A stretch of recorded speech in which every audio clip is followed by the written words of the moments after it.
Vlada danes obravnava predloga reform pokojninskega sistema in trga dela, čeprav sta oba še neusklajena. Premier Janez Janša zagotavlja, da bodo pogajanja o reformah s socialnimi partnerji potekala tudi po obravnavi na vladi. Prepričan je, da pri reformah ni vprašanja, v katerem se ne bi bilo mogoče uskladiti. Pogajanja znotraj posebne skupine ekonomsko-socialnega sveta glede pokojninske reforme se bodo nadaljevala že danes popoldne. Obravnavali pa bodo vprašanja poklicnih pokojnin. Kandidature za predsedniške volitve je mogoče vložiti le še danes. Po polnoči, ko se izteče rok za vložitev kandidature, bo tako jasno, ali se bo ob Danilu Türku, Milanu Zveru ter Borutu Pahorju za predsedniško funkcijo potegoval še kdo. Še ostajamo pri prometu. V naslednjem tednu bodo znotraj območja mariborske bolnišnice izvajali večja gradbena dela. Gradili bodo podzemni hodnik med UKC-jem in novo medicinsko fakulteto.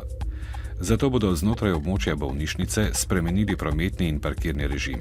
Ta bo prilagojen interventnim vozilom, vozilom dostave in vozilom izvajalcev del. Zmanjšalo se bo število parkirnih mest, ta bodo znotraj UKC-ja namenjena le dovozu bolnikov in invalidom. Z glasbeno-gledališkim projektom režiserja Heinerja Goebbelsa se je včeraj v Mariboru začelo Borštnikovo srečanje.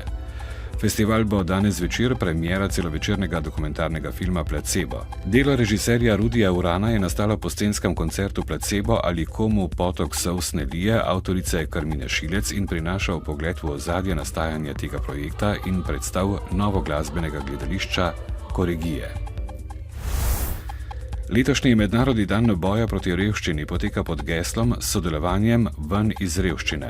Tokratno geslo poudarja nujnost mednarodne povezave za boj proti revščini, v kateri bi se povezale tako razvite kot nerazvite države.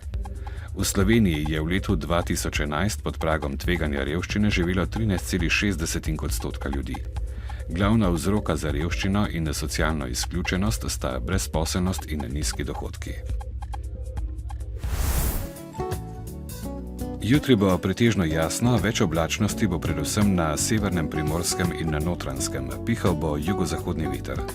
Zjutraj bo po neprevetrenih dolinah megla. V petek in soboto bo jasno in čez dan razmeroma toplo. Zjutraj bo ponekod po nižinah megla.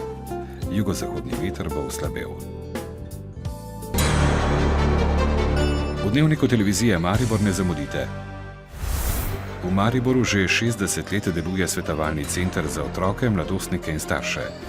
Preverili smo, kako so starejši uspešni pri spoznavanju skrivnosti računalništva. Bodite z nami ob 18.